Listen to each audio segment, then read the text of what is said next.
네. 자, 우리가 이제 이론 공부 또 해보도록 하겠습니다. 모의고사 4회에 있는 이론 평가 문제 같이 한번 풀어보도록 하겠습니다.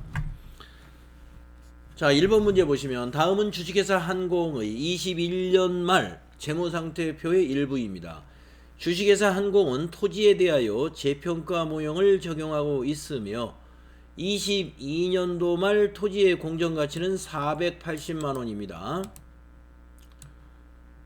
자, 유형자산을 재평가 모형으로 운영하고 있는 기업은 재무상태표에 표시되는 유형자산은 목적 적합성에 맞게끔 현재의 공정가치로 표시를 하고 있단 말이에요. 그렇기 때문에 2021년도 말에 이 토지의 장부 금액은 550이었다 이런 얘기입니다. 그런데 2022년도 말에는 480만 원이 되었답니다. 그러면 공정가치가 하락을 했네요. 70만 원. 토지의 재평가가 2020년도 손익계산서에 미치는 영향으로 오른 것은, 자, 여러분, 가격이 하락한 것은 말이죠. 가격이 하락한 것은 손익에 영향을 미쳐요. 재평가 손실이라고 하죠. 그런데 만약에 가격이 오르면 어떻게 해요? 재평가 잉여금, 이거는 손익에 영향을 미치지 않고 무엇으로 봐요?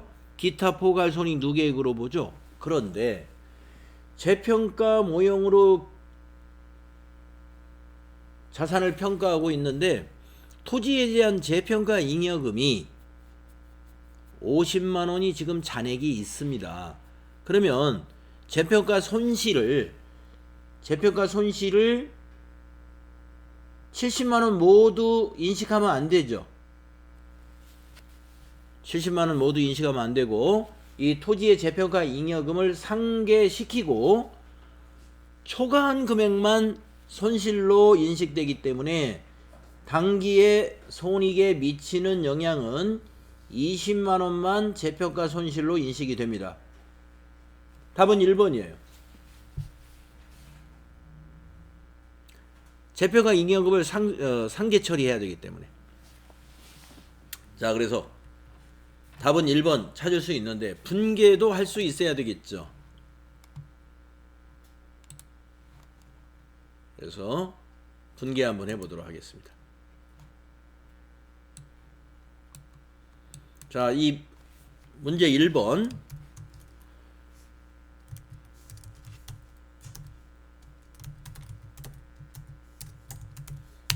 자, 문제 1번이 토지를 재평가하는 겁니다. 장부 금액이 550인데 480으로 공정가치가 하락을 했습니다. 이때 현재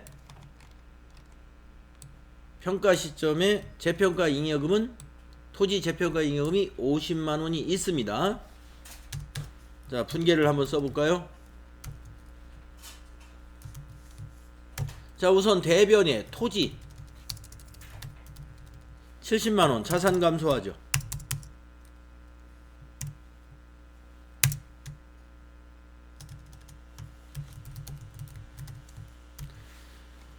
자, 차변에 재평가 잉여금이 없다면 70만 원을 모두 재평가 손실로 처리합니다만은 아까 말씀드린 대로 재평가 잉여금이 있으니까 이걸 먼저 상계시켜야 돼요. 50만 원을요. 그래서 이건 뭐에 해당돼요? 자본 감소에 해당이 되죠.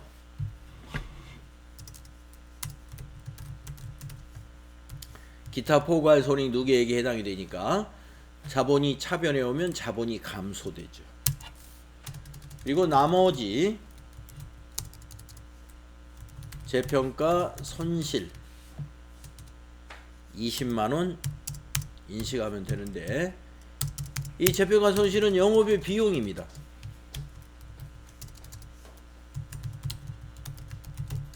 비용이 발생해서 손익계산서로 이것만 손익계산서로 가는 거예요.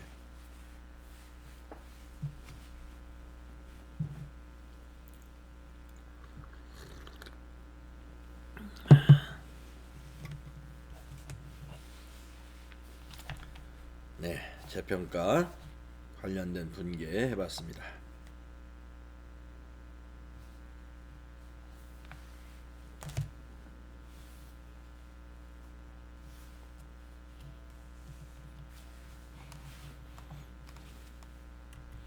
자, 다음 문제 보겠습니다. 2번이죠. 다음에 가완화에 들어갈 회계정보의 질적 특성으로 올바르게 표시한 것은 이랬습니다. 시장성 없는 유가증권에 대해 역사적 원가를 적용하면 자산가액 측정치의 신뢰성 또는 검증 가능성 이건 높습니다. 여러분, 역사적 원가라는 것은 뭐예요? 실제 거래가 있었던 가격을 적용하는 거죠. 그렇기 때문에 신뢰성이 높고요. 검증 가능성 또한 높습니다. 가번은 검증 가능성이 들어가야 되겠네요. 보기를 보니까. 높으나 유가증권의 실제 가치를 나타내지 못하여 목적 적합성이 저하될 수 있습니다. 답은 3번이죠. 목적 적합성은 저하된다.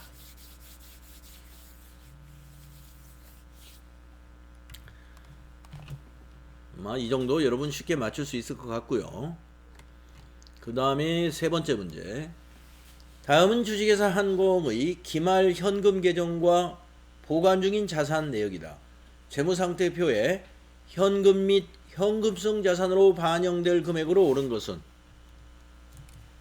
자, 현금의 우선 잔액을 봅시다. 이게 잔액이죠. 차기로 2월 되는 거. 차기 2월이 잔액입니다. 재무상태표로 가는 잔액은 차기 2월 금액이 가는 거예요. 자, 당좌예금 현금성 자산이죠. 보통예금 현금성 자산입니다. 그죠? 네. 양도성 예금 증서인데 취득시 만기가 4개월이면 안 되죠. 3개월까지니까 안 되고요. 그 다음에 거래처에서 수취한 약속어음인데요. 만기가 1개월이랍니다. 네. 만기 1개월짜리 어음은 현금성 자산이죠. 환매 조건이 있는 채권인데요. 1개월. 채권 만기가 취득시 만기가 1개월이라는 거죠.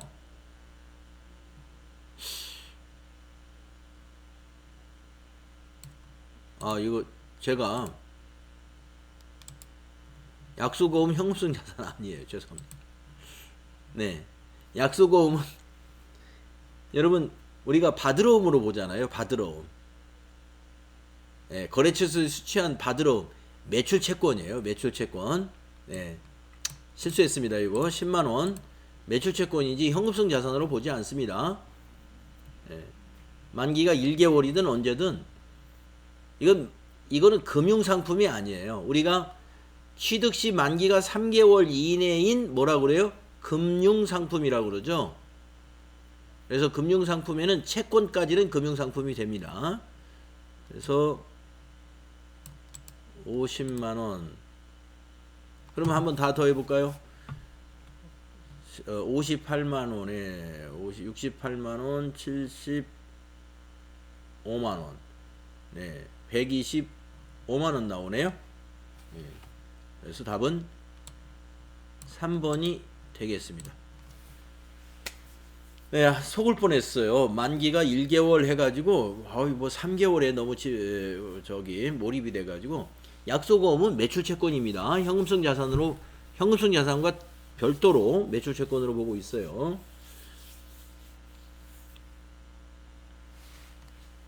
이거 포함하면 안 돼요. 이것도 안 되고 이것도 아닙니다. 125만 원. 이거 3개, 4개 더하면 125만 원입니다. 3번이 답이었습니다. 다음에 4번 문제 보겠습니다. 주식회사 한공의 상품 재고장이다.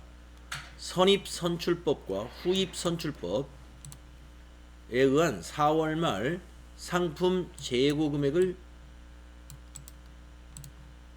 계산해라. 예. 자, 계속 기록법에 의해서 장부로 그냥 계산하는 것이죠. 자, 먼저 선입선출법으로 예, 재고를 한번 어디에 재고가 남았는지 한번 정리해 보겠습니다. 250개를 팔았어요. 선입선출법이니까 이건 없어졌죠. 여기까지 없어지네요. 그러면 재고는 100개 35,000원짜리가 남았죠. 이게 재고 금액이에요. 그래서 350원짜리 100개면 35,000원이죠. 자, 선입선출법에 의해서 재고 금액은 35,000원이 나왔습니다.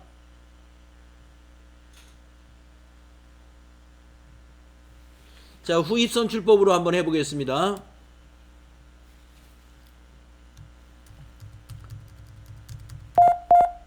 자, 후입선출은 250개를 거꾸로 털어나가는 거예요. 여기서 100개, 여기서 150개. 그러면 여기 150개니까 여기 50개가 남은 거죠. 그래서 50개 곱하기 250원짜리 남았고, 또 나머지 50개는 300원짜리입니다. 5, 25, 5, 20, 12,500원. 3, 5, 15, 15,000원.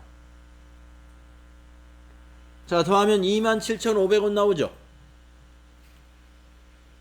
그래서 4번은 아까 선입선출이 35,000원이었나요? 예, 35,000원하고 이거 더한 27,500원을 답으로 찾으면 되겠습니다.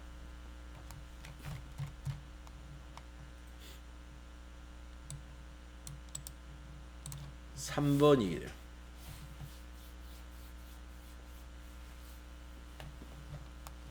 어렵지 않죠? 그 다음에 5번을 보겠습니다. 다음은 주식회사 한공의 사채 발행 관련 대화입니다. 사채 발행 시 예상되는 사채의 장부 금액은 얼마일까요? 사채 장부 금액은요, 액면가에다가 사채 할인 발행 차금은 빼주고 사채 할증 발행 차금은 더해주면 되는 거예요. 자, 임 사장, 김 과장, 건물 신축에 필요한 자금 조달 계획은 어떻게 되나요? 네, 액면 금액 6천만 원의 사채를 상환 기간 5년, 액면 이자율 연 5%를 조건으로 발행하고자 합니다. 그렇다면 현재 시장 이자율을 고려할 때 할인 발행이 되겠군요. 네, 액면 금액에서 10%를 할인 발행하고, 그러면 600만 원을 할인한다는 것이죠. 사채 발행비 50만 원을 차감한 금액을, 사채 발행 비용은 사채 할인 발행 차금에 가산해야 돼요. 당좌예금으로 받겠습니다.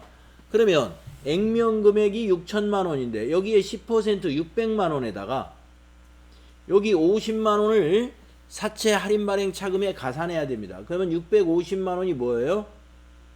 이게 사채 할인 발행 차금이에요. 그래서 장부 금액은 어떻게 구한다? 사채의 장부 금액은 액면 금액 곱하기가 아니라 마이너스 사채 할인 발행 차금. 사채 할인 발행 차금 이걸 빼주면 되는 거예요. 만약에 할증 발행을 했으면요, 할증 발행 차금을 더해주면 되는 거고요. 그래서 6천만 원에서 650을 뺍니다. 5,350이겠죠? 1번 5,350 되겠습니다.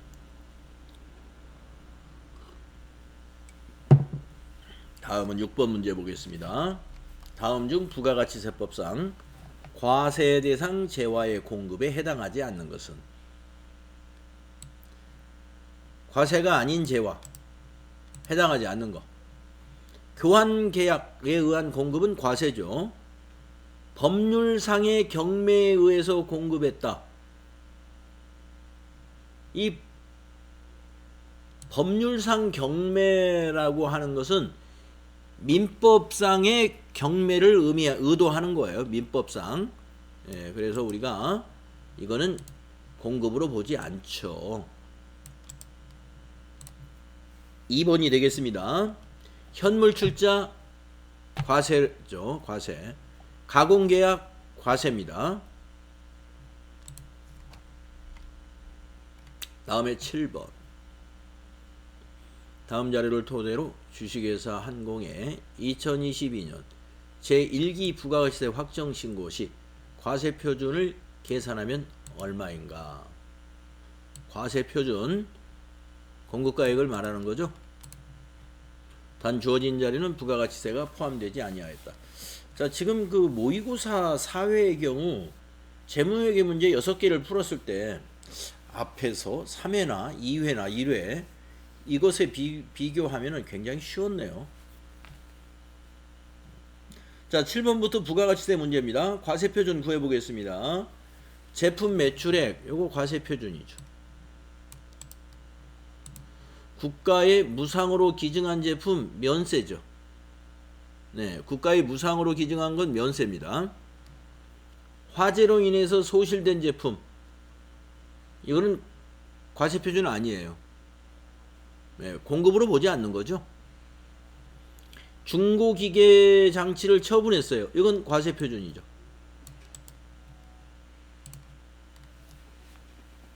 네, 그래서 과세표준은 5천만원 더하기 1천만원 6천만원 되겠습니다.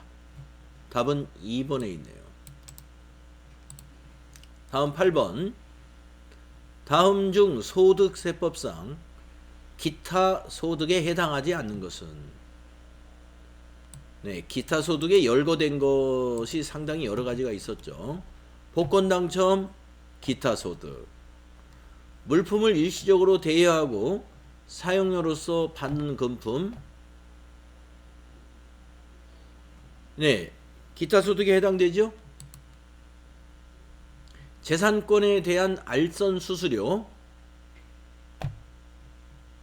기타 소득입니다. 저작자 또는 음반 제작자가 저작권의 양도나 사용의 대가로 받는 금품, 네, 저작자나 음반 제작자가 저작권을 양도했거나 대금을 받으면요, 이거는 사업소득이에요. 그래서 4번이 되겠습니다. 사업소득에 해당이 된다. 그러나 저작자 또는 제작자가 아닌 자가 저작권을 가지고 있을 수도 있어요. 자기가 직접 제작한 사람이 아닌데 저작권을 가지고 있는 사람들이 있습니다. 어떤 사람들일까요? 저작권을 상속받은 사람들. 네. 상속받은 사람들이 거기에 해당이 되죠. 그러면 자기가 그것을 직접 저작하지 않았기 때문에 지금 사업자가 아니죠. 네. 그냥 그 무형자산을 가지고 있는 거예요. 자기의 권리만. 근데 그걸 양도하면 그건 기타 소득이 돼요. 네. 그러나 직접 저작자나 음반 제작자가 저작권을 양도했다는 것은 사업자에 해당이 됩니다. 그래서 이건 사업소득에 해당이 됩니다. 다음에 9번 문제 보겠습니다. 다음은 거주자 김한공 씨가 주식회사 한공으로부터 수령한 소득자료입니다. 이를 이용하여 22년도 김한공 씨의 총 급여액을 계산하면 얼마냐? 자, 여러분 급여 계산할 때 총 급여는 총 수령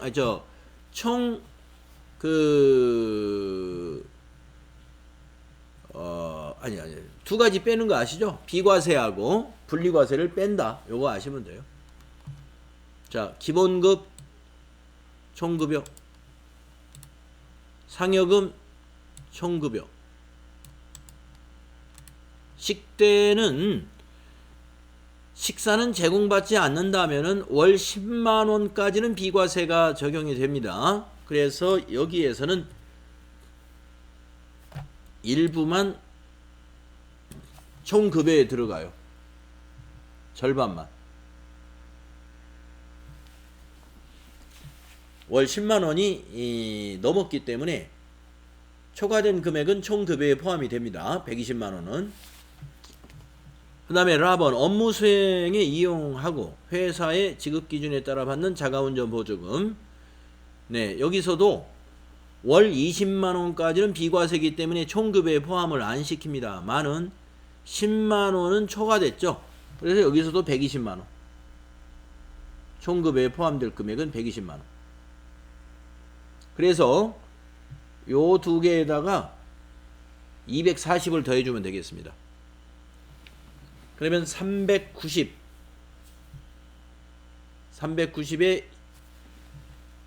240 더하면 돼. 3,900만 원에다가 240만 원을 더해보면 답이 나오겠네요. 4,140만 원. 3번에 있죠? 4,140만 원. 총 급여액에서 제외해야 될 것은 뭐냐? 비과세와 분리과세. 다음은 마지막 문제죠. 다음 자료를 이용하여 거주자 김한공 씨 57세의 22년도 종합소득 과세표준 계산 시 공제되는 인적공제 금액을 계산해라. 자, 인적공제 우리 연습 많이 했죠. 자, 한번 질문 한번 해보겠습니다. 조아름씨, 여기서 기본공제가 대상자 몇 명인지 한번 세어볼래요? 기본 대상자.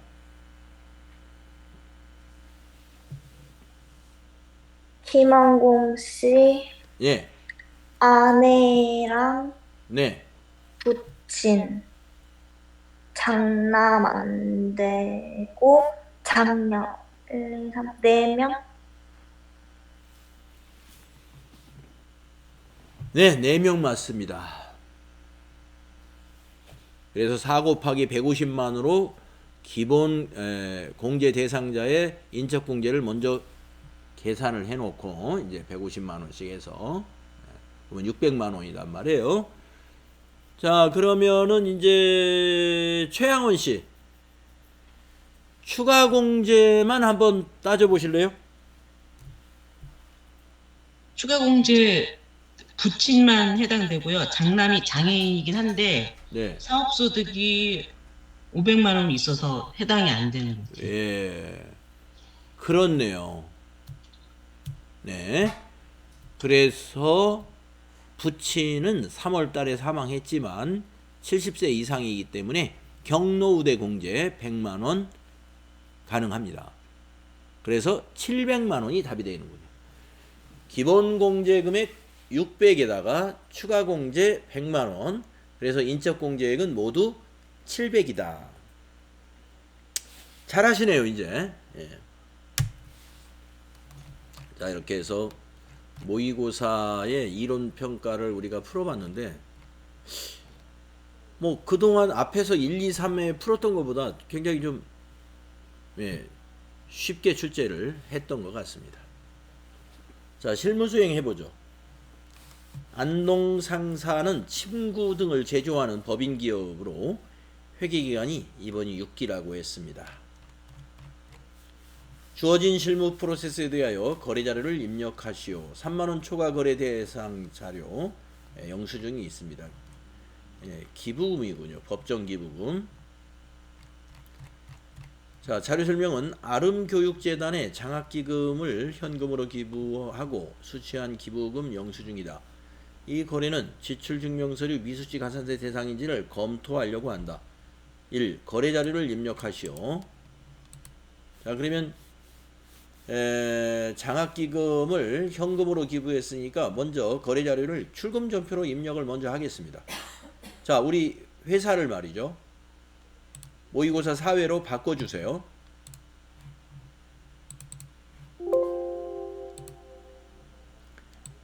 회사는 모의고사 사회, 주식회사 안동상사로 바꿔주시고 일반 전표에다 입력을 합니다. 자, 일반 전표에 날짜가 3월 2일이죠.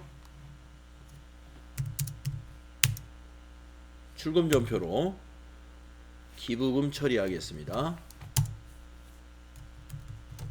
기부금은 영업의 비용이죠. 933번. 금액은 800만 원이었죠. 이렇게 일반 전표로 차변의 기부금 비용 발생, 대변의 현금 자산 감소 입력을 하겠습니다. 자, 그 다음에 평가 문제 2번을 보시면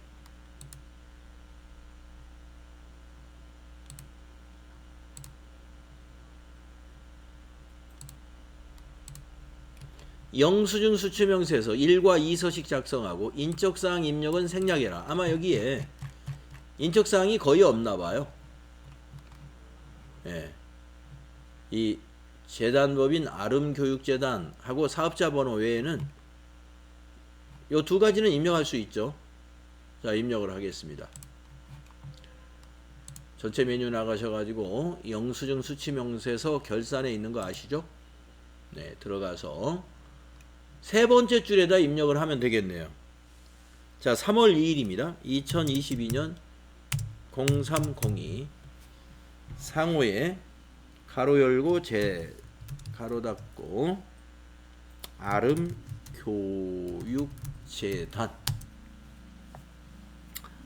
다 몰라요. 사업자 번호 있었으니까 입력을 하세요. 사업자 번호 10182-21513.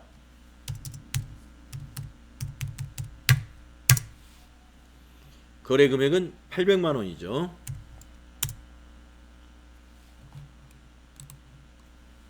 800만 원. 자, 구분해서 이거 가산세 대상은 아닐 것 같죠?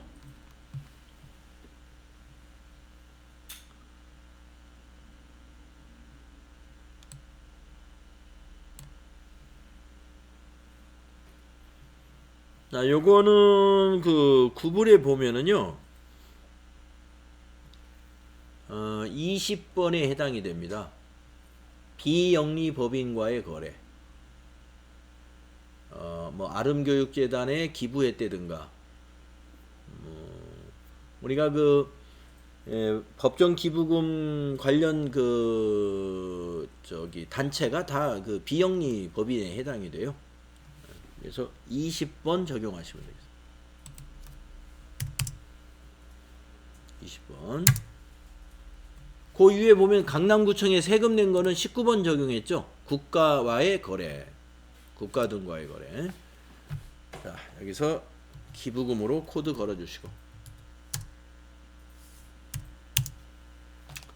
저교에는 법정 기부금 이렇게 써요. 자, 영수증 수취 명세에서는 여기에 추가를 하고 나서 1번에 가셔가지고 영수증 수취 명세서 1번에 가서 반영됐는가 확인하셔야 돼요. 네, 반영이 됐네요. 바로. 자, 만약에 안 넘어왔으면 명세서 2 불러오기 눌러주시고 저장 닫으면서 저장하시겠습니까 할 때 예 해주어야 나중에 조회할 때 저장된 걸 불러서 조회해 볼 수가 있겠습니다.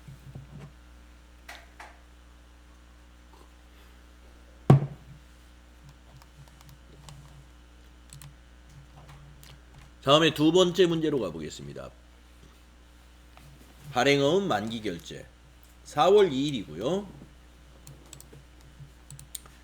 주식회사 선영산업의 외상대금 지급을 위해 발행하였던 전자음이 만기가 되어 국민은행 당좌예금 계좌에서 지급 결제되었다라고 했습니다. 1. 거래 자료를 입력하시오. 자금 관련 정보를 입력하여 지급보험 현황에 반영하시오. 연달아서 해보겠습니다. 자, 날짜는 4월 2일이죠. 일반전표 4월 2일 입력하시고, 지급보험이 만기가 되면 차변의 지급보험 부채 감소가 되는 거예요. 그리고 거래처 입력하시면 되겠습니다. 선영산업.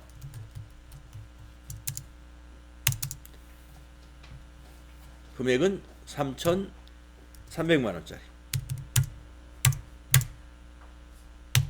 대변에 당좌예금에서 인출되었다. 102번 당좌예금. 은행은 국민은행 당좌. 금액은 3,300만원. 그런 다음에 지급어음줄을 클릭해야 되죠. 그리고 F3. 네, 어음번호 더블 클릭해서 3,300만원짜리 선영 산업에 발행한 거 선택해주면 끝납니다. 만기시 자금관리가 가장 간단했죠. 이렇게 해주시면 돼요.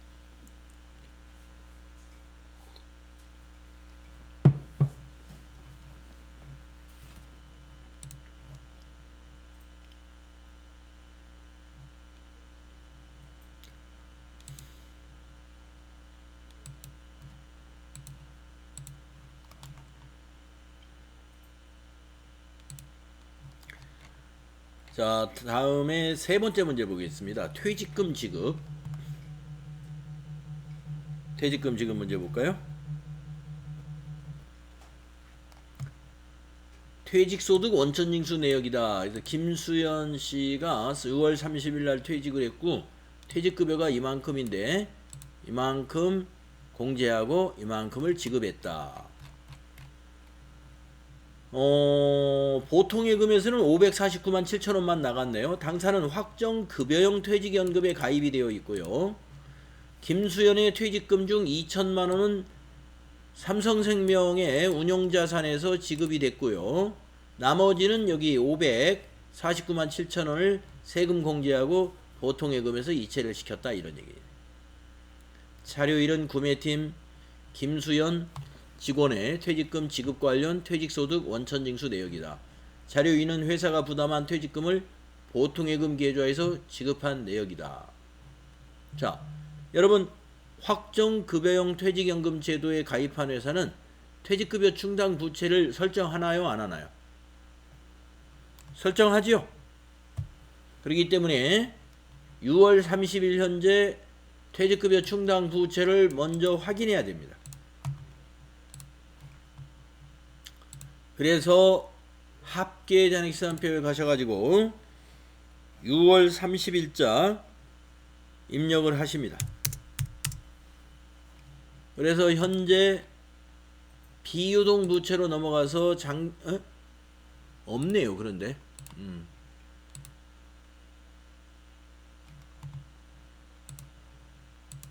네,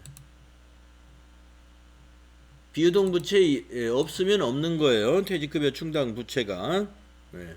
그래서 퇴직급여 충당 부채를 확정 급여형인 연금에 가입한 회사는 원래 퇴직급여 충당 부채 설정해야 되는 겁니다. 아무튼 뭐 특별히 없어요. 지금 없으니까 모두 이 나머지는 우리가 급여로 비용 처리해야 되겠네요. 자, 그러면은 퇴직급여 충당 부채가 없다. 그러면 퇴직급여가 얼마겠어요? 이게 몽땅 그냥 퇴직급여가 돼야 되겠네요. 자, 그러면 전표를 입력해 보겠습니다. 자, 일반 전표에 가셔서 날짜가 6월 30일입니다. 차변의 퇴직급여. 자, 근데 이 사람이 부서가 어딘가를 봐야 돼요. 퇴직자의 부서는 어디냐? 어느 부서입니까? 구매팀이죠. 800번대 퇴직급여를 써야 되겠습니다. 그래서 생산부서는 500번대지만 구매부서니까 806번 퇴직급여를 선택하시고 금액은 2611710. 그 다음에 대변에 그 차인 지급액 중에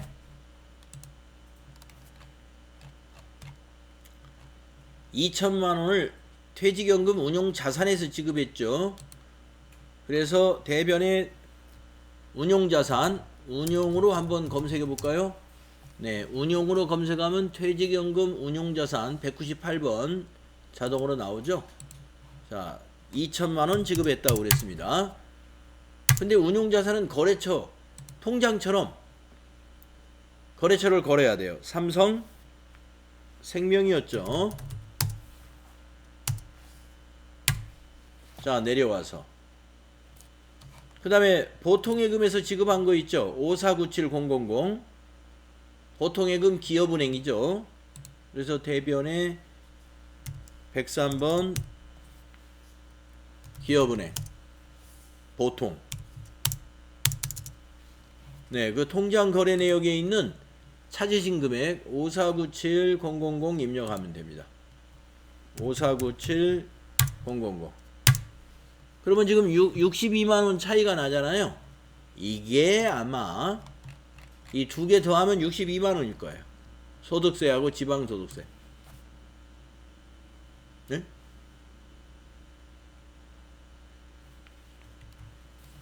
뭐 입력이 틀렸나요? 계산기로 하면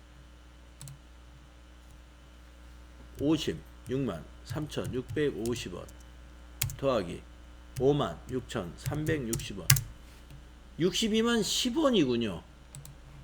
우리가 지금 차액이 나는 것도 62만 10원 차이 나네. 네. 네, 10원이 있었군요. 그래서 대변의 애수금이죠. 애수금이 620010 이렇게 하시면 됩니다. 자, 지금 이 건의 경우에는 지금 퇴직급여 충당 부채가 없었기 때문에 이 직원의 퇴직금을 모두 비용 처리했습니다만은 퇴직급여로 만약에 시산표 아까 6월 30일자 조회 때 퇴직급여 충당 부채가 3,000,000원 있었다라고 하면은 차변에 퇴직급여 충당 부채입니다. 2,611만 7,010원이 아니면 가령 퇴직급여 충당 부채가 2,000,000원이 있었다라고 하면 2,000,000원은 퇴직급여 충당 부채에서 상계하고 611만 7,010원만 퇴직급여 비용 발생시키면 되는 거죠. 알고 있죠, 여러분도 그렇게 하는 거. 자, 이렇게 해서 세 번째 문제 마쳤습니다. 자, 이어서 부가가치세 문제로 넘어가기 전에 여기까지 하고 좀 쉬었다 하죠. 네. 자, 지금이 50분. 5시 5분에 들어오시면 되겠습니다.